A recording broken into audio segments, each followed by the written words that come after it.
మహాభాగ్యం అని మేము 5వ తరగతి నుంచి చదువుకున్నాం. ఆటలు ఆరోగ్యాన్ని ఇస్తాయి, ఉత్సాహాన్ని ఇస్తాయి, మరి తెలివిని కూడా పెంచుతాయి, అలాగే స్నేహాన్ని కూడా పెంచుతాయి. కులాలు మతాలకు అతీతంగా ఎవరైతే ఆటలు ఆడుకుంటారో వాళ్ళ కులం ఉండదు, మతం ఉండదు, వర్గం ఉండదు. సో ఇది సోదర భావాన్ని పెంచుతుంది. ఇలాంటి కార్యక్రమాన్ని వారు తీసుకోవడం చాలా గొప్ప విషయం. ఇలాంటి కార్యక్రమాలు మరెన్నో ఉండాలి. యువకులు ఇటువంటి కార్యక్రమాలు బాగా చేయాలి.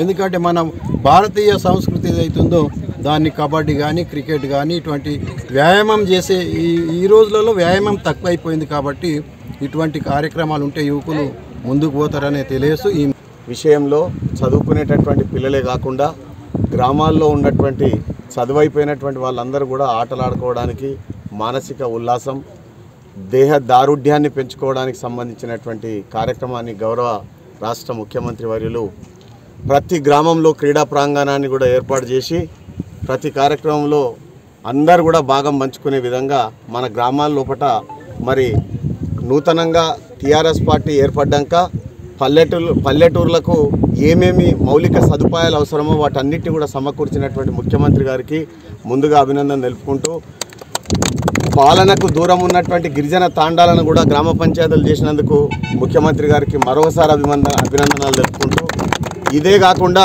రాబోయే రోజుల్లో బీఆర్ఎస్ పార్టీ ఏర్పాటు చేసి తెలంగాణ రాష్ట్రమే కాదు భారతదేశ వ్యాప్తంగా కూడా కేసీఆర్ గారి యొక్క సేవలు ఉండే విధంగా బీఆర్ఎస్ పార్టీ ఏదైతే పెట్టిండో మనం అందరం కూడా ముఖ్యంగా యువకులు, చదువుకున్నటువంటి విద్యావంతులు, మేధావులందరూ కూడా కేసీఆర్ గారికి వెన్నంటూ ఉండి ఆయన తీసుకునే ప్రతి కార్యక్రమంలో మన మద్దతు ప్రకటించాల్సిందిగా కోరుకుంటూ, సంత్ సేవలాల్ మహారాజు గిరిజన సోదరులందరికీ కాకుండా దేశవ్యాప్తంగా ఉన్నటువంటి ప్రజానికానికి అందరూ కూడా నడిచేటటువంటి దేవుడిగా పేరొందినటువంటి సంత్ సేవలాల్ మహారాజు యొక్క సేవల అనంతరం ఈరోజు గిరిజన తాండాల్లో లక్ష్మీ అమ్మవారు తాండవిస్తున్నటువంటి వాస్తవాలను మనం ఎంతో చూస్తూ ఉన్నాం.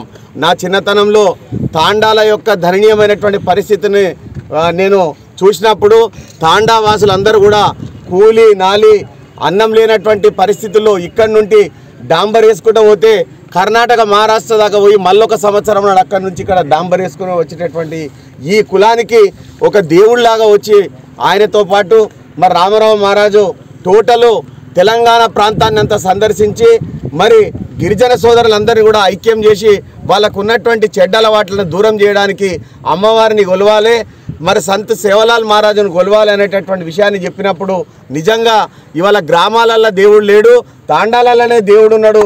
తాండాల వాళ్ళే చదువు మీద కానీ దైవం మీద కానీ భక్తి మీద కానీ అత్యంత శ్రద్ధలు పెట్టి మరి వాళ్ళు తీసుకుంటున్నటువంటి జనజీవనం లోపల వాళ్ళు తీసుకున్నటువంటి అత్యంత శ్రద్ధ కార్యక్రమాలు పిల్లల పట్ల కానీ, వ్యవసాయం పట్ల కానీ, అభివృద్ధి పట్ల కానీ అన్నిట్లో ఐక్యమత్యంలో ప్రతి దాంట్లో కూడా కనబరుస్తున్నటువంటి ఆ ప్రతిభను చూస్తుంటే నిజంగా సంత్ సేవలాల్ మహారాజ్ యొక్క నిండు ఆశీస్సులు వాళ్ళందరి మీద ఉన్నాయనేటువంటి విషయం చెప్పుకుంటూ, మరి రాబోయే రోజులలో కూడా ఇంకా గిరిజన తాండాల్లో ఉత్సాహం పెంచి ఈ క్రీడలను కూడా అత్యంత ఈ నియోజకవర్గానికే పరిమితం కాకుండా జిల్లా వ్యాప్తంగా రాష్ట్రంలో జరిగేటటువంటి క్రీడల్లో పాల్గొనడానికి సంబంధించి ఏ రకమైనటువంటి సహాయ సహకారాలు కూడా కావాలన్నప్పుడు ముఖ్యంగా ఈరోజు ఇంత అద్భుతమైన గవర్నమెంట్ కండక్ట్ చేసిన మా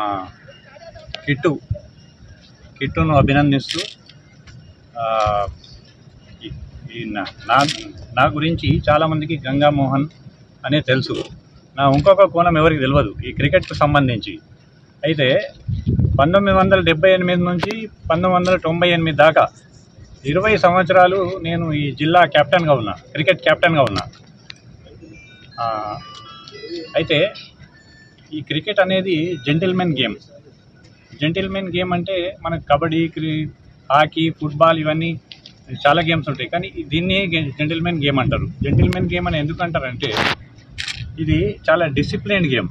ఇప్పుడు ఎంత పెద్ద ప్లేయర్ అయినా సరే, గవాస్కర్ కానీ, సచిన్ టెండూల్కర్ కానీ ఎవరైనా సరే ఒకసారి ఎంపైర్ అవుట్ అంటే అవుటే, ఇక దానికి ఏం ఉండదు. ఎంత ఇంటర్నేషనల్ ప్లేయర్ ఉండని ఏముండని, దట్ ఈస్ జెంటిల్మెన్ గేమ్. మళ్ళీ వాళ్ళు ఇప్పుడు వచ్చింది అపీల్ చేయడం, అది కూడా ఒక 2 సార్లు.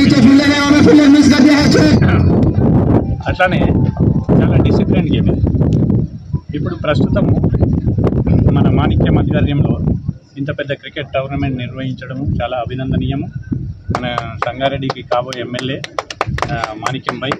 అయితే ఇప్పుడు కూడా ఈ సంగారెడ్డి జిల్లాకు క్రికెట్ అసోసియేషన్ అధ్యక్షుడిని నేనే ఉన్నా కాబట్టి వీళ్ళకి ఎలాంటి సహాయ సహకారాలు కావాలన్నా, వాళ్ళకి కిట్ కావాలన్నా, ఇంకేమన్నా కావాలన్నా అన్ని విధాలా మేము సాయం అందించడానికి రెడీ ఉన్నాం.